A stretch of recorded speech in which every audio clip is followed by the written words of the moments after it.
Pemirsa, Indonesia kembali dihadapkan pada berbagai tantangan, mulai dari kebakaran hutan dan lahan hingga bencana gempa di Nusa Tenggara Timur. Penanganan cepat, koordinasi yang kuat, serta kolaborasi antar elemen bangsa menjadi kunci agar setiap persoalan dapat diselesaikan tanpa menambah beban masyarakat. Dan inilah editorial Media Indonesia edisi Rabu 26 Agustus 2026 dengan tema Curahkan Energi Demi Bangsa. Bersama saya Glory Nata, Anda juga bisa berpartisipasi dan berinteraksi melalui telepon interaktif di nomor 021 583 99 100. Dan pagi ini telah hadir bersama saya anggota Dewan Redaksi Media Group Aris Fadila. Selamat pagi Mas Aris. Pagi Glory. Oke Mas Aris, judul editorial Media Indonesia pagi ini adalah Curahkan Energi Demi Bangsa. Sebenarnya apa pesan utama yang ingin disampaikan editorial kepada publik dan juga kepada pemerintah? Ya Glory, kalau kita membaca editorial hari ini, Media Indonesia sebenarnya ada satu pesan besar yang ingin disampaikan. Indonesia sedang menghadapi banyak persoalan sekaligus dan semuanya membutuhkan energi kita bersama. Ya. Indonesia kita tahu ada di kawasan kalau orang bilang Ring of Fire, dan itu adalah negara yang memiliki resiko bencana sangat tinggi. Artinya gempa, letusan gunung, api, banjir, kekeringan, dan kebakaran hutan sesuatu yang bisa kita anggap sebagai kejadian luar biasa, tidak bisa kita anggap sebagai kejadian luar biasa yang hanya muncul sesekali. Tetapi ada satu hal yang harus kita bedakan. Bencana alam mungkin tidak selalu bisa kita cegah, tapi dampaknya yang bisa dikurangi. Dan untuk itu negara harus hadir. Kita bisa melihat contoh aktualnya dalam penanganan kebakaran hutan dan lahan atau Karhutla ya. Presiden Prabowo dalam beberapa hari terakhir turun langsung ke lapangan dari Kalimantan Barat, Kalimantan Tengah, kemudian ke Riau, dan terakhir ke Sumatera Selatan. Pada 22 Agustus, Presiden langsung memimpin rapat penanganan Karhutla dan pemerintah pusat bersama ASN, TNI, Polri, Basarnas, dan berbagai lembaga dilibatkan. 2 hari kemudian, 24 Agustus, kembali turun ke Riau, Sumatera Selatan, kemudian menunjukkan bahwa pemerintah melihat Karhutla bukan sebagai persoalan daerah semata, tapi itu sudah merupakan persoalan nasional, dan kita lihat memang skalanya memang besar. Berarti dengan adanya penanganan Karhutla saat ini sudah menunjukkan adanya pola koordinasi yang semakin kuat antara pemerintah dan juga stakeholder terkait. Ya, itu yang ingin disampaikan oleh Presiden bahwa ini sudah menjadi persoalan nasional, dan diharapkan bahwa koordinasi antara daerah, pusat, dan stakeholder itu benar-benar fokus dalam soal penanganan ini. Kita tahan dulu Mas Aris, dan pemirsa kita simak inilah editorial Media Indonesia, Curahkan Energi Demi Bangsa.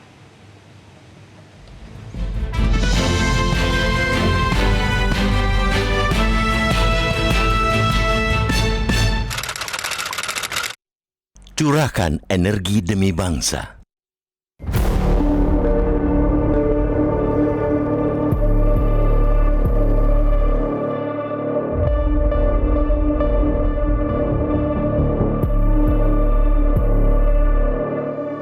Kerja keras saudara-saudara semua ya.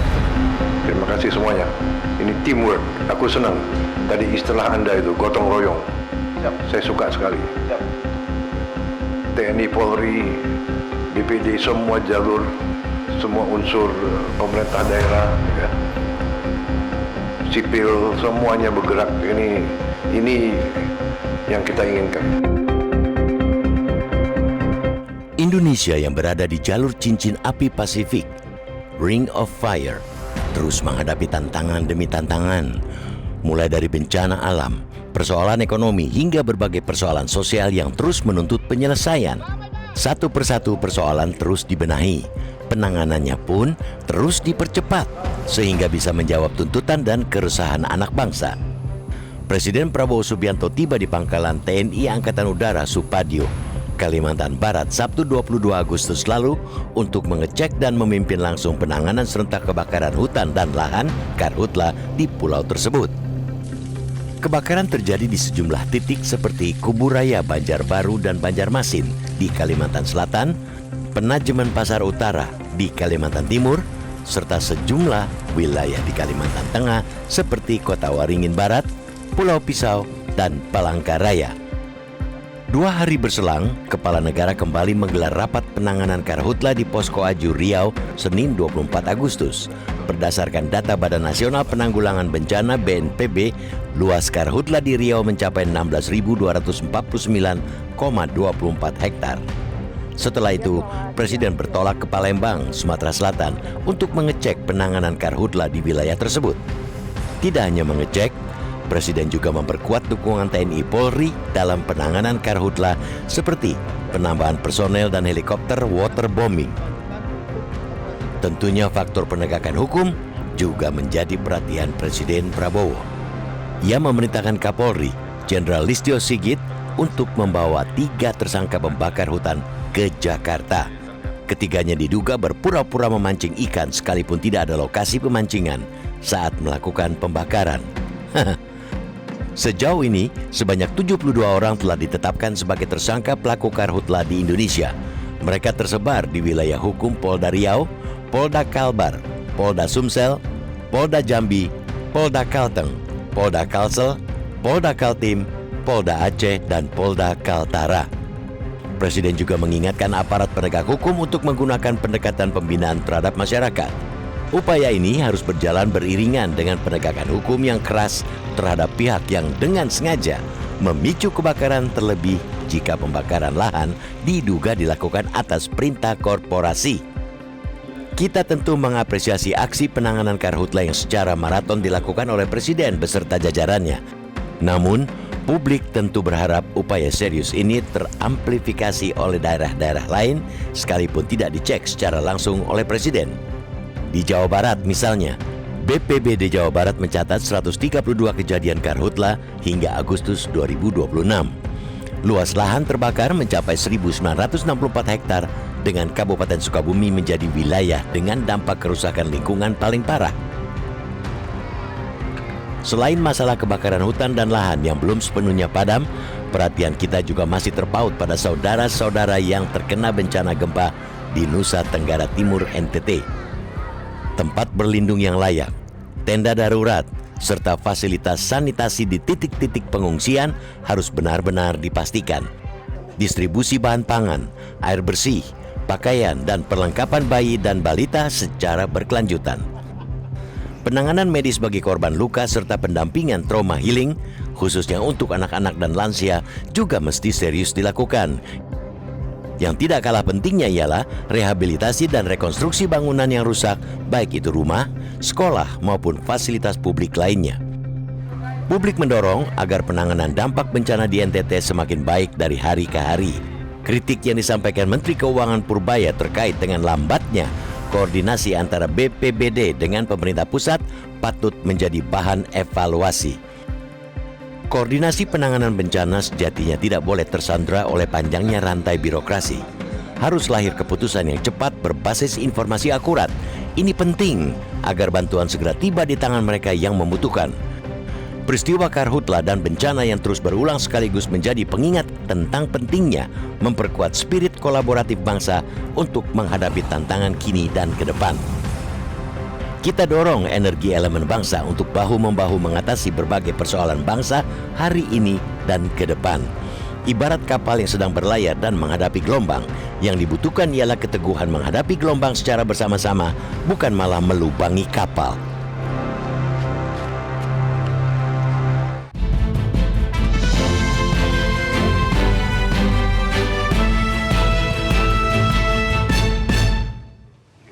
Pemirsa, kami harus jeda terlebih dahulu. Tetaplah bersama kami di Editorial Media Indonesia.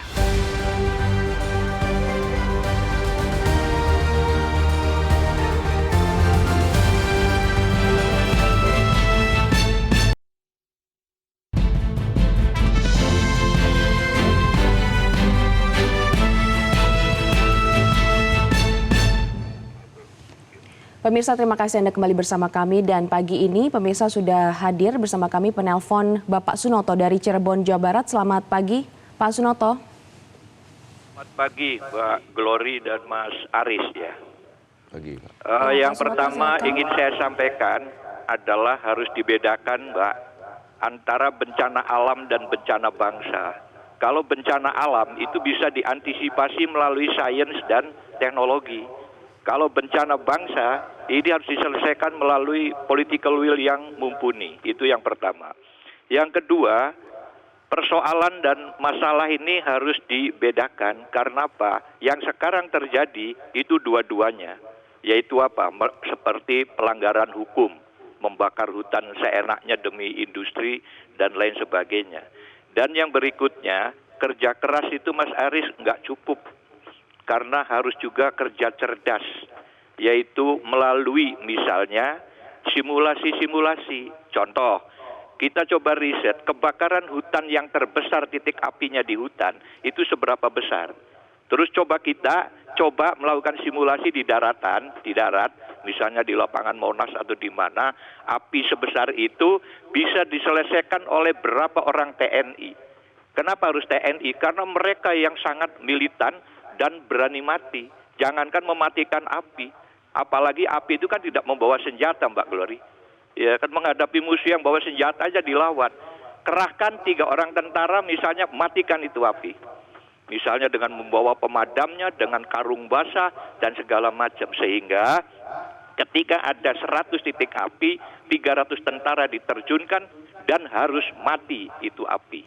Yang terakhir, tolong dikoreksi Mas Aris, Mbak Glory. Itu jangan lagi ada istilah atau vocabulary kirim bantuan ke korban bencana. Mereka punya hak kok. Jadi yang benar adalah misalnya Polri mengirim kewajiban, TNI mengirim kewajiban, Departemen Sosial mengirim kewajiban. Karena itu adalah merupakan hak mereka.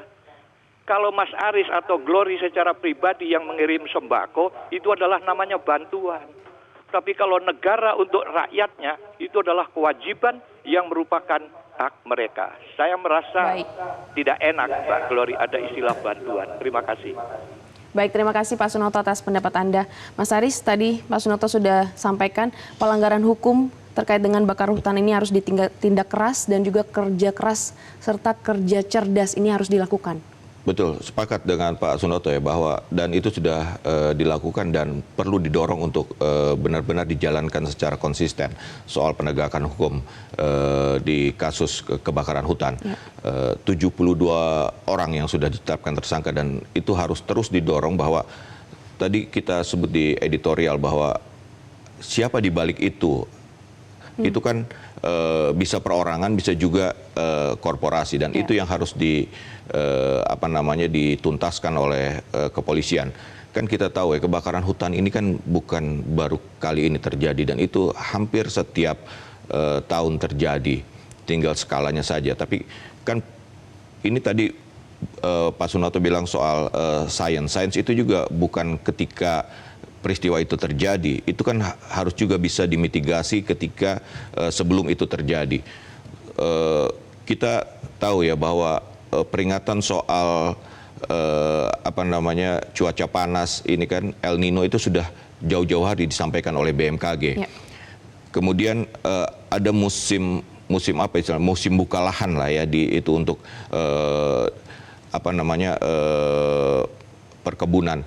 Itu kan seharusnya sudah bisa diantisipasi bahwa ketika ada El Nino harus digalakkan bagaimana tidak boleh ada pembukaan lahan dengan cara membakar. Atau kita tahu di Kalimantan itu kan ada perda yang membolehkan untuk membuka lahan dengan membakar dengan syarat-syarat tertentu untuk perseorangan. Nah, itu kan perlu diberi pemahaman bahwa sepertinya ini harus seperti apa karena cuacanya kemungkinan tidak memungkinkan untuk melakukan pembukaan lahan dengan membakar. Nah, apakah itu sudah dilakukan? Nah, disitulah jangan kita hanya sibuk ketika peristiwa itu terjadi. Sudah terjadi. Nah, itu yang harus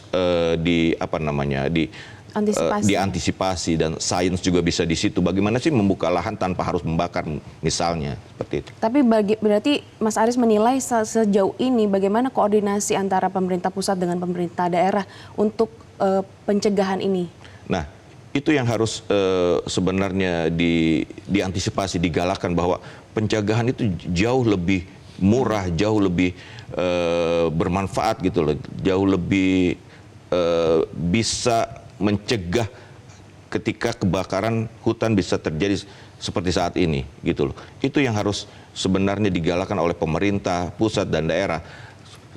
Peringatan sudah diberikan, historical sudah membuktikan bahwa kebakaran hutan jika tidak dimitigasi dampaknya bisa luar biasa. Dan juga Mas Haris, kalau kita lihat dari editorial hari ini disampaikan bahwa kritik yang disampaikan oleh Menteri Keuangan Purbaya Yudi Sadewa terkait dengan lambatnya koordinasi antara BPBD dengan pemerintah pusat ini harus dievaluasi. Bagaimana Mas Haris menilai untuk koordinasi ini? Ini juga persoalan yang harus dicermati, bahwa kalau Menteri Keuangan mengatakan bahwa uangnya ada untuk melakukan bantuan, atau tadi Pak Sunarto bilang itu kewajiban negara ketika ada bencana, kita sepakat itu. Nah, tinggalkan bagaimana kan tadi kewajiban negara untuk memberikan bantuan itu kan harus didukung oleh data, harus didukung oleh informasi dari daerah, hingga kewajiban negara itu benar-benar tepat sasaran. Nah, itu kan butuh koordinasi. Bagaimana BPBD dari juga pemerintah daerah, dari kecamatan, dari kabupaten, kemudian ke provinsi, itu kan datanya harus akurat, dan itu yang kok selalu terjadi seperti itu gitu. Itu yang sebenarnya bagian dari tadi mitigasi, dan itu kan sudah bisa dibuat seperti SOP lah, bagaimana menjalankan jika mitigasinya seperti apa, jika terjadi harus melakukan apa. Itu kan hal yang saya kira sudah ada itu, dan tinggal dilakukan dengan sungguh-sungguh. Jadi penggunaan data yang akurat dan juga real time itu sangat penting. Betul. Ya Mas Haris. Pemirsa, tetaplah bersama kami, usai jeda kami akan segera kembali untuk Anda.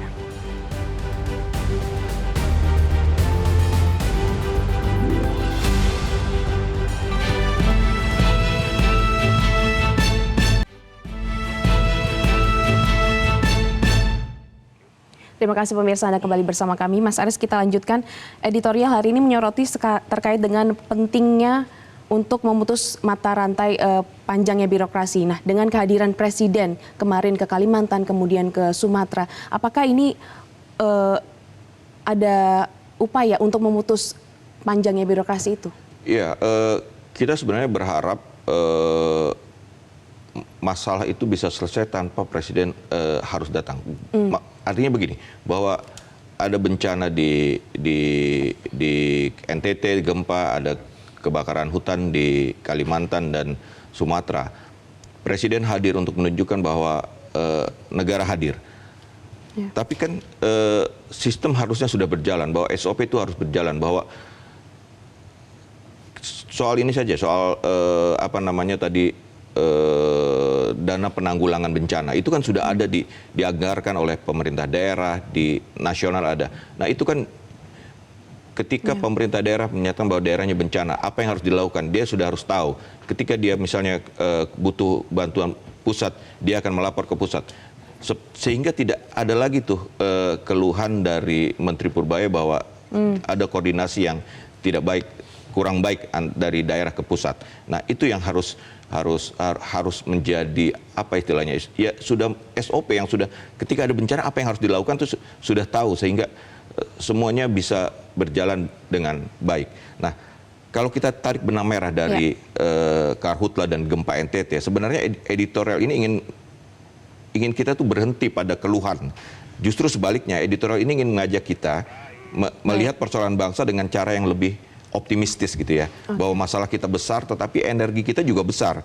Karhutla besar, bencana gempa besar, persoalan ekonomi ada, persoalan sosial ada, tetapi Indonesia juga memiliki pemerintah, TNI, Polri, relawan, tenaga medis, dunia usaha, akademisi, media, masyarakat sipil yang bisa bekerja sama. Nah, itulah yang kita sebut kolaborasi, yang gotong royong yang ingin disampaikan oleh editorial Media Indonesia. Jadi bagaimana di tengah tantangan ini seluruh elemen masyarakat diharapkan bisa sama-sama mencari solusi. Baik Mas Haris, terima kasih untuk waktunya hari ini. Dan pemirsa, berbagai bencana dan juga persoalan yang dihadapi Indonesia menjadi pengingat bahwa energi seluruh elemen bangsa harus dicurahkan untuk mencari solusi. Pemerintah pusat dan daerah, aparat relawan, serta masyarakat perlu bergerak bersama, memperkuat koordinasi dan juga gotong royong demi menjaga Indonesia tetap teguh menghadapi berbagai tantangan. Demikianlah editorial Media Indonesia untuk hari ini. Saya Glorinata pamit undur diri. Terima kasih dan sampai jumpa.